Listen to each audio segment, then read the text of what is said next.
Y bien, en este día, queridos hermanos y amigos, los quiero llevar a una meditación en el libro o la carta del apóstol Pablo a los Corintios. La primera carta del apóstol Pablo a los Corintios, Primera Corintios, capítulo 13, un capítulo sumamente conocido, el cual debemos tener presente diariamente y en nuestra vida, en nuestro interior. Dice así la palabra del Señor, Primera Corintios 13. Si yo hablase lenguas humanas y angélicas y no tengo caridad, vengo a ser como metal que resuena o címbalo que retiñe. Y si tuviese profecía y entendiese todos los misterios y toda ciencia, y si tuviese toda la fe, de tal manera que traspasase los montes, y no tengo caridad, nada soy. Y si repartiese toda mi hacienda para dar de comer a pobres, y si entregase mi cuerpo para ser quemado, y no tengo caridad, de nada me sirve. La caridad es sufrida, es benigna. La caridad no tiene envidia. La caridad no hace sin razón, no se ensancha. Dice, no es injuriosa, no busca lo suyo, no se irrita, no piensa el mal, no se huelga de la injusticia, mas se huelga de la verdad. Todo lo sufre, todo lo cree, todo lo espera, todo lo soporta. La caridad nunca deja de ser, mas las profecías se han de acabar y cesarán las lenguas y la ciencia ha de ser quitada. Porque en parte conocemos y en parte profetizamos, mas cuando venga lo que es perfecto, entonces lo que es en parte será quitado. Cuando yo era niño hablaba como niño, pensaba como niño, juzgaba como niño, mas cuando ya fui hombre hecho, dejé lo que era de niño. Ahora vemos por espejo, en oscuridad, mas entonces veremos cara a cara. Ahora conozco en parte, mas entonces conoceré como soy conocido. Y ahora permanecen la fe, la esperanza y la caridad. Estas tres, empero la mayor de ellas es la caridad. Hasta aquí la palabra del Señor, el capítulo entero, el capítulo 13, del cual podríamos estar hablando horas y horas y horas y hacer varios mensajes, ¿no? Hacer varios videos acerca de este tema tan importante. Ahora, para empezar, tenemos que tener en claro el concepto, ¿qué es la caridad? ¿Sí? La etimología de la palabra, o sea, de dónde proviene esa palabra, la palabra caridad nos dice que es la palabra ágape, ¿sí? Ágape o caridad la emplearon los primeros cristianos para referirse al amor especial por Dios, el amor de Dios para con la humanidad e incluso a un amor autosacrificante que cada ser humano debía sentir hacia los demás. O sea que en griego es ágape. En el latín, también semánticamente en el latín caridad viene del latín caritas, que es el sustantivo abstracto que de suyo designaba la cualidad de las cosas o personas consideradas caras, es decir, de alto precio o valor.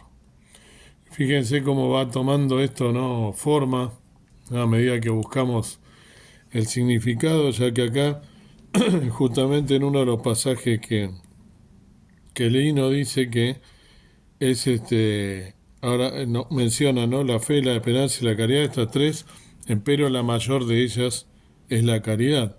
Entonces, justamente, ¿no?, cuando acá está diciendo, ¿no?, que es la más importante y dice es algo caro, ¿no?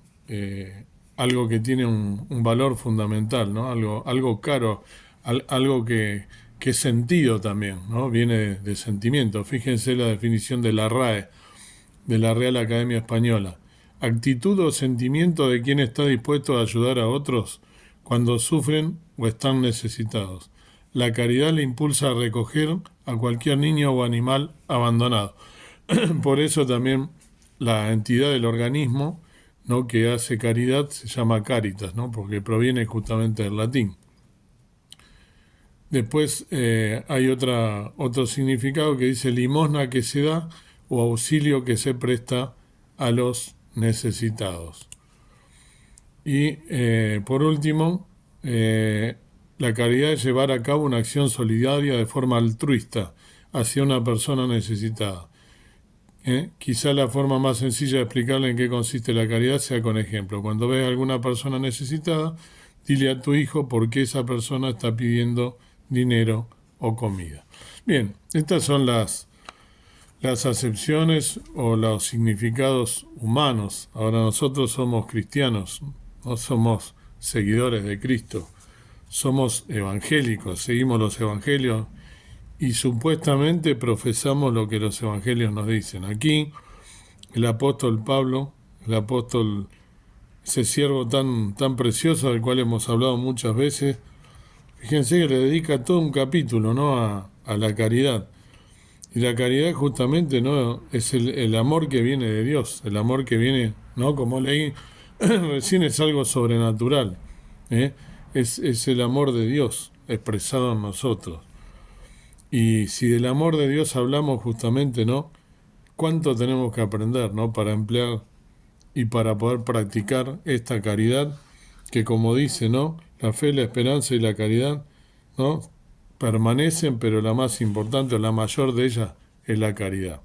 Realmente nosotros expresamos esto porque a veces, como digo siempre, leemos, pasamos por alto los capítulos, decimos qué hermoso, qué sentidas palabras. Ahora después las practicamos, o como decimos muchas veces, somos oidores y no hacedores de la palabra. Tengamos cuidado, ¿no?, porque todo lo que nosotros hagamos tiene una consecuencia. Si lo que hacemos está bien delante de Dios, va a tener una consecuencia de bendiciones. Si lo que hacemos está mal, tendremos que dar cuenta el día de mañana cuando seamos juzgados. Cuando nosotros más conocemos la palabra de Dios, cuanto más la meditamos y cuanto más nosotros tenemos conocimiento de esta palabra, más debemos ponerla en práctica, mayor es nuestra responsabilidad, y más vamos a ser juzgados. Por lo tanto, ahora te hago partícipe justamente de este conocimiento. Si no lo tenía, yo creo que sí, ¿no? Pero fíjense que aquí está hablando expresamente, ¿no?, el hermano, ¿no?, Pablo, y está diciendo, ¿no?, comienza el capítulo diciendo que yo puedo hacer un montón de cosas, como quien dice humanamente esa expresión, puedo bajar una estrella. Si no tengo caridad, no tiene ningún sentido. Dice, si yo hablase lenguas humanas y angelicales y no tengo caridad, vengo a ser como metal que resuena o címbalo que retiña, ¿no?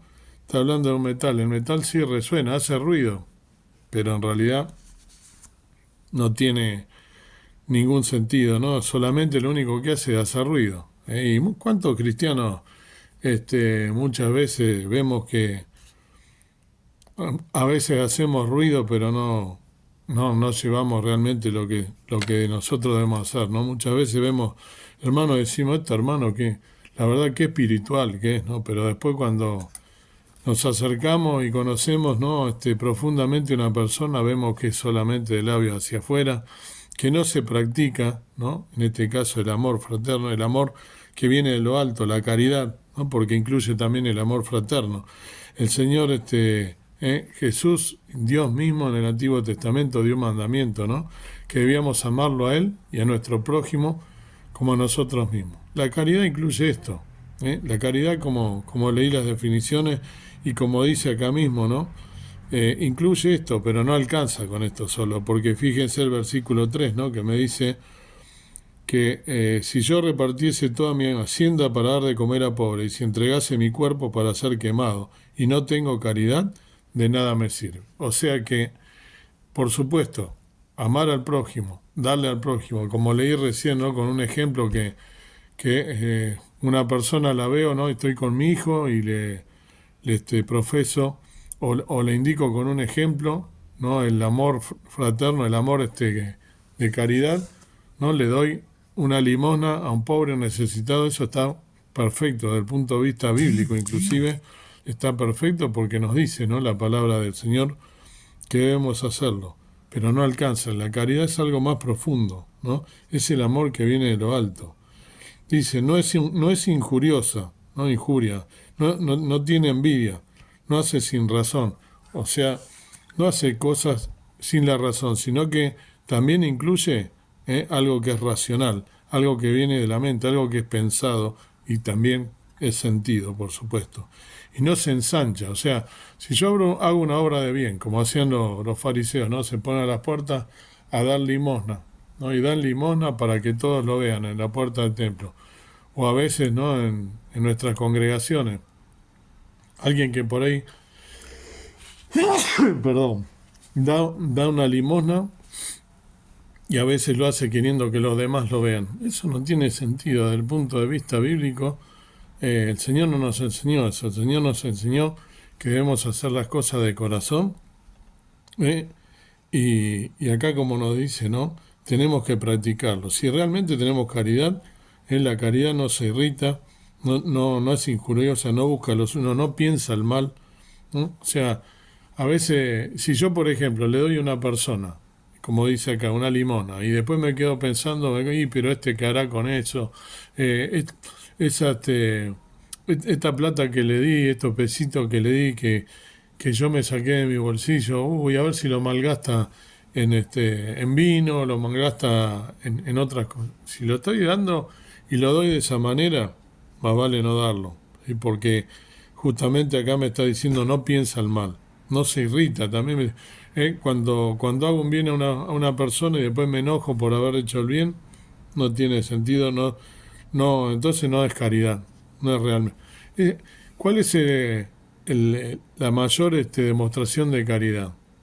La que viene, como dije, de Dios, por supuesto, y la caridad de Dios es la caridad pura, en la cual nosotros nos tenemos que mirar, ¿no? Como dice acá, en el versículo 12, que dice que ahora nosotros vemos por espejo en oscuridad. ¿Por qué? Porque estamos en este mundo de tinieblas. Entonces, nosotros vemos oscuridad. Y dice más entonces, cuando venga, dice, el que es perfecto, dice en el versículo 10, o sea, nuestro Señor Jesús, cuando venga a buscarnos, dice, ahí veremos cara a cara, más entonces veremos cara a cara, ¿sí? Entonces conoceré como soy conocido, no en parte no, sino que vamos a conocer. Justamente el amor de Dios es lo que nos expresan, ¿no? Todos estos versículos, en quién nosotros tenemos que tener el espejo, en quién debemos mirarnos, en quién debemos nosotros hacernos a su forma, conformarnos, tomar su forma, ¿sí? La forma de nuestro Señor Jesucristo. Dios Padre envió a su Hijo a morir por nosotros. Fíjense qué caridad. Fíjense si eso no era amor. Un mundo que estaba perdido, cada uno de nosotros estaba condenado a perdición, condenado a morir eternamente, ¿no? Y el Señor, el Padre, ¿no? Dios y Jesús mismo se ofreció para venir aquí. La segunda persona de la Trinidad vino al mundo, se hizo hombre, se humanó. O sea, el Padre entregó a su Hijo unigénito, al único Hijo que tenía, lo entregó. Miren qué amor, qué caridad, ¿no? Nos entregó a su Hijo para salvarnos. Y ese Hijo también obediente, ¿no? Obediente hasta la muerte y muerte de cruz, ¿no? Dice algunos pasajes de la Biblia. Vino, se humanó, se hizo pecado por nosotros porque Él es santo, Él es Dios, no tiene pecado, no tiene mancha, es perfecto. Y sin embargo, se anonadó, se humanó, vino a morir en la cruz por nosotros para salvarnos y para librarnos de nuestros delitos y pecados, de la condenación eterna. Eso es caridad, eso es amor, eso es un amor que nos irrita, que nos ensancha, que no es injurioso, que no se huelga, ¿no? De la injusticia más se huelga de la verdad. Todas esas cualidades están encerradas en la persona de nuestro bendito Salvador Jesucristo. ¿Qué vamos a hacer nosotros? Vamos a darle la espalda una vez más a la voz del Señor, vamos a darle la espalda una vez más a todas aquellas cosas que nos están indicando la palabra de Dios, ¿no? Nos dice que la palabra, que la caridad no se huelga de la injusticia, más se huelga de la verdad, ¿no? O sea, nosotros vamos a ver en este mundo Lo dijo nuestro Señor Jesús, tendréis aflicción, ¿no? Pero confiad, yo he vencido al mundo. ¿Cuántas veces vamos a ver cosas injustas? Pero si tenemos caridad, no se vuelve, o sea, no se va a hacer ancha, ¿no? Por la injusticia esa. No vamos a sentir esa injusticia, más se va a hablar de la verdad. ¿eh? Vamos a andar en verdad. ¿Por qué? Porque somos hijos de Dios y vamos a practicar la verdad. Y lo único que nos va a interesar a nosotros es seguir la verdad. Todo lo sufre, todo lo cree, todo lo espera, todo lo soporta. Entonces, vamos a practicar la caridad verdadera, aquella que viene de Dios. Vamos a poner en práctica todas estas cosas, pensando que nuestro Padre Celestial envió a su Hijo, a lo más preciado que tenía para salvarnos. En Él debemos mirarnos, Él debe ser nuestro espejo. Y además, acá nos está diciendo Pablo, ¿no? que el practicar la caridad, ¿no? que es excelente, ¿no? El practicar la caridad nos hace a nosotros, habla de nuestra madurez espiritual, porque él dice que cuando yo era niño hablaba como niño, pensaba como niño, juzgaba como niño, mas cuando ya fui hombre hecho, dejé lo que era de niño. ¿Nosotros somos niños espirituales o somos maduros espiritualmente hablando? Si somos, ¿qué significa ser maduro? Acá, cuando uno es niño, ¿el niño qué hace? Hace cosas infantiles, justamente. Ahora, cuando uno madura, habla en otro pasaje, ¿no? Que el cual ya he hablado aquí en este canal mismo, todo un video acerca de lo que es, ¿no?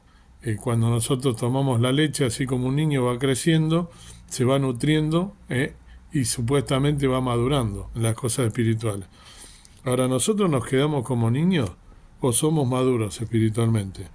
Si somos maduros espiritualmente, si crecimos, todas estas cosas las tenemos que haber absorbido.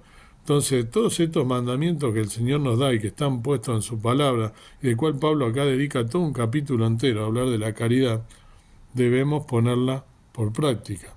Entonces, ¿tenemos que dar a los pobres? Sí, tenemos que dar a los pobres, pero ¿cómo debemos darlo? De corazón. ¿Tenemos que amar a nuestro prójimo? Sí, y aún a nuestros enemigos, porque lo dejó escrito y establecido nuestro Señor Jesucristo. Eso es caridad también, amar a nuestros enemigos. Qué profundo que es esto, ¿no? Porque amar a un amigo, amar a una persona querida, amar a aquel que me sale, como quien dice, de piel, es sencillo, es fácil. Ahora, amar a mis enemigos, qué complicado que es, ¿no? Nuestra naturaleza humana es complicada, pero si nosotros nos entregamos a nuestro Señor Jesucristo en oración, si nos entregamos pidiéndole de corazón que nos quite las raíces de amargura, que nos quite todo aquello que no nos está dejando madurar espiritualmente, y que nos haga practicar la caridad genuina, la caridad que viene de lo alto, el amor que viene de lo alto y puesto, ¿no?, de manifiesto en la persona de nuestro Señor Jesucristo, vernos en el espejo del Señor Jesucristo, pensar con la mente de nuestro Señor Jesucristo, tener el corazón conforme al Señor Jesucristo. De esa manera vamos a poder practicar la caridad. No nos vamos a irritar, no vamos a pensar en mal, no vamos a ser injuriosos, no vamos a ser una persona conflictiva, que crea contienda, conflicto entre los hermanos, sino todo lo contrario. Como dice la palabra de Dios, si practicamos la verdadera caridad, en ese amor a nuestros enemigos, a ese amor al prójimo verdadero, como dice la palabra de Dios, no me van a hacer algo y voy a poner la otra mejilla. Eso es la caridad. No tener envidia, no ensancharnos, no ser orgullosos, no tener el ego, ¿no? que es tan fácil de tenerlo en nosotros, y expresar verdaderamente la caridad, el amor de Dios, el amor que tuvo hacia nosotros, hacia la humanidad, que dice, porque de tal manera amó Dios al mundo, que ha dado a su Hijo unigénito, para que todo aquel que en él cree no se pierda, mas tenga vida eterna. Fíjense qué caridad, qué amor que tuvo, dice la palabra de Dios, que Dios es amor, ¿sí? Fíjense si es amor que entregó lo más preciado que tenía. Entonces, ¿vamos a practicar la caridad o vamos a quedarnos con el título solamente de cristianos evangélicos, vamos a quedarnos con el título nada más de que si yo las escrituras las conozco de pe a pa. Somos fariseos, somos religiosos, somos verdaderos cristianos que practicamos la palabra que escuchamos, la palabra que leemos, la palabra que supuestamente nosotros no estamos todo el tiempo mirándola, escarbándola y como dice nuestro Señor Jesucristo, ¿no? Poniendo por práctica cada una de las palabras que nosotros escuchamos. ¿Dejamos hablar al Espíritu Santo que mora en nosotros? El Espíritu Santo nos dice que debemos ser personas caritativas, que debemos practicar la caridad y el amor que viene de lo alto. Dios quiera que lo podamos hacer, ¿no? Como comienza el capítulo siguiente, Pablo, que dice, ¿no? Seguid la caridad y procurad los dones espirituales, más sobre todo que profeticéis. Dios quiera que podamos entonces seguir la caridad, ¿no? Por eso el apóstol justamente la puso de manifiesto. Él puso de manifiesto la caridad. Dentro de la caridad también está, aunque ustedes no lo crean, o sí, dentro de la caridad también está el sentir de nosotros compasión por las personas que se pierden. Querer que muchas veces tenemos muchos allegados, muchos amigos, vecinos a los cuales nosotros estimamos acá en este mundo, que tenemos un vínculo, una relación de afecto, y lo queremos, qué bueno esta persona. Si realmente queremos a esa persona, sintamos dolor porque esa persona, si no conoce al Señor, si no entregó su vida al Señor Jesucristo y lo reconoció como su Salvador personal, arrepintiéndose de sus pecados, no va a ser salvo. Entonces, también está dentro de la caridad amar, ¿no? Como dice al prójimo, el amor al prójimo está también evangelizarlo, también está llevarle el mensaje de salvación que el Señor Jesucristo nos dejó expresado, ¿no? En tantas y tantas páginas de este libro maravilloso que es la Biblia, la palabra de Dios. Dios quiera que podamos de verdad expresar el amor que viene de lo alto, la caridad puesta de manifiesto, el amor que debemos amarnos los unos a los otros como yo os he amado, dice el Padre. Expresar esa caridad poniéndonos nosotros de manifiesto, mirándonos en el espejo del Señor Jesús, el Salvador, quien dio su vida por cada uno de nosotros desinteresadamente y pagó un alto precio, que para nosotros es gratuito, como siempre decimos, pero para Él fue un precio muy alto. Tengamos presente esto para poder andar y hacer la caridad. Padre y Dios amado, gracias por este día, gracias por poder meditar en tus asuntos, gracias por poder pensar en estas cosas tan importantes. Ayúdanos a ser caritativos, a no ensancharnos, a no holgarnos en la injusticia, más holgarnos en la verdad. Ayúdanos a no irritarnos, ayúdanos a ser compasivos, ayúdanos a amar a nuestro prójimo, ayúdanos a hacerlo de la manera que tú lo hiciste viniendo a este mundo, a buscar y a salvar lo que se había perdido, a salvar nuestra alma de la condenación eterna. Gracias por la gracia que es en Cristo Jesús, gracias por ese amor tan incondicional que tuvo el Padre para con nosotros, para entregarnos al Hijo, la vida del Hijo, aquel que murió en la cruz por nosotros, derramando hasta la última gota de sangre, por nuestros pecados que los deshizo, y gracias por esa salvación eterna. Perdona nuestras faltas, nuestras omisiones, ayúdanos a poner en práctica estas palabras tan profundas del apóstol Pablo, a ser de verdad caritativos, amar a nuestro prójimo, amarnos cada uno de nosotros como tú nos has amado primero. Nos has, como siempre, predicado con el ejemplo y nos has dejado tantas enseñanzas escritas para que las pongamos por obra. Dios quiera que podamos hacerlo, ayúdanos, porque nosotros somos flacos, débiles en la carne, inclinados al mal y a la envidia. hacer lo malo por naturaleza, porque tenemos nuestra vieja naturaleza que aflora en nuestro interior, que podamos tomarnos de tu mano, tomar tu cruz y llevarla con nosotros cada día hasta que vengas a buscarnos. Gracias por esa esperanza bendita, por esa seguridad de la salvación y también de nuestra redención, y que viviremos para siempre en el reino de las moradas celestiales. Gracias por todo, perdona mis faltas. En el nombre precioso de Cristo nuestro Salvador. Amén. Que Dios te bendiga, querido hermano, querido amigo, y pensemos en estas cosas cada momento de nuestro día, estemos meditando en el lugar que estemos, poniendo por obra cada una de las palabras que están escritas en la palabra del Señor. Bendiciones.